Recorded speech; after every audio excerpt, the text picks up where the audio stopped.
Bonjour, bonsoir. Voilà, ce soir, petite vidéo inspirée. Donc, rien à voir avec les montagnes, hein. Je montre juste les montagnes parce que voilà, je trouve ça joli. Puis ça rappelle la montagne de Sion. En fait, voilà, je voudrais faire un enseignement sur l'homme et la femme.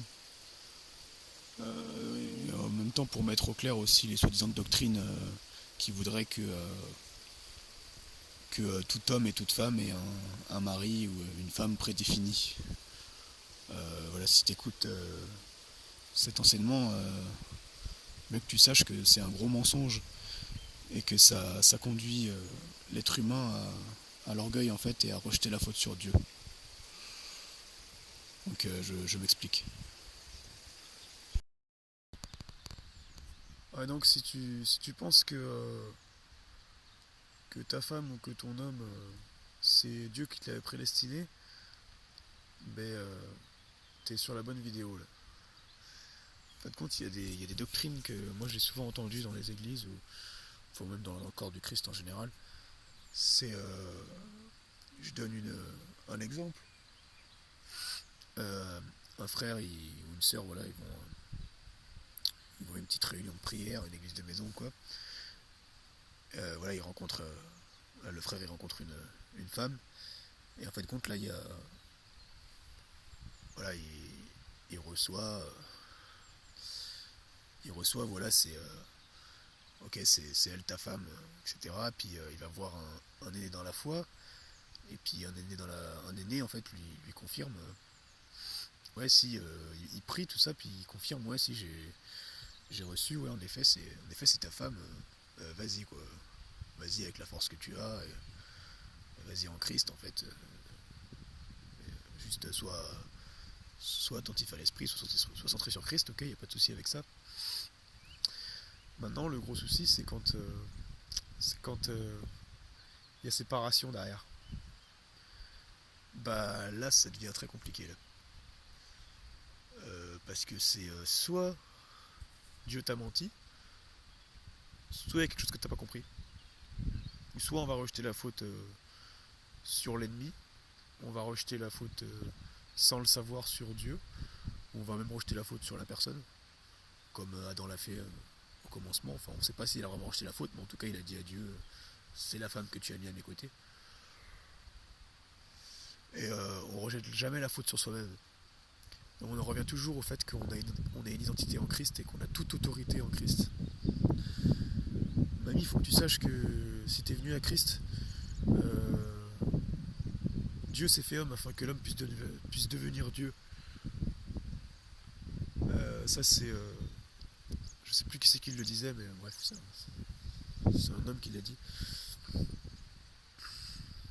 Et c'est vraiment ça, en fait. L'évangile, la bonne nouvelle, c'est ça, en fait. C'est que nous sommes, en fait, la maison de Dieu.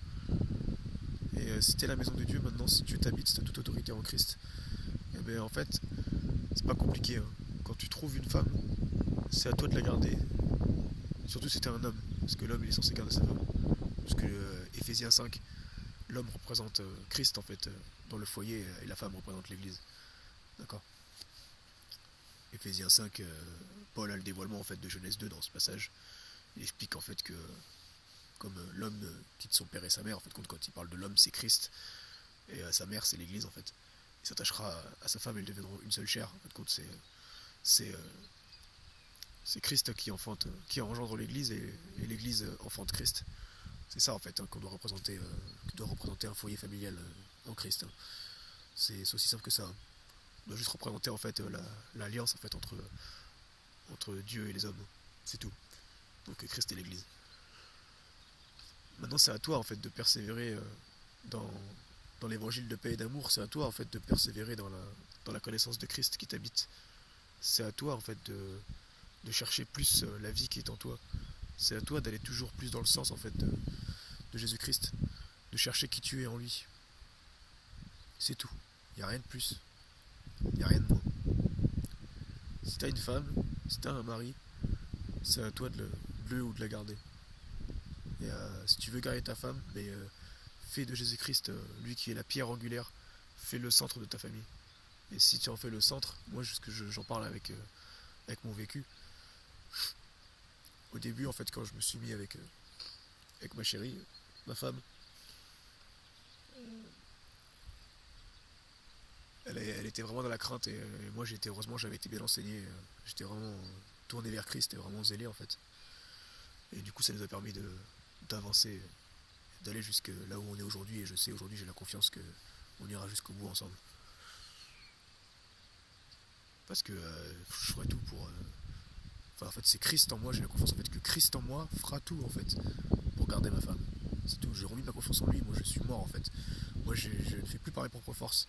J'ai accepté en fait que même il y a eu des fois, je vous ai dit dans mon témoignage, quelques jours où on a été séparés avec ma femme, ça a été dur en fait à ce moment-là, je me suis abandonné à moi-même et j'ai remis en fait, j'ai tout remis à Jésus-Christ, je lui ai juste fait confiance à lui.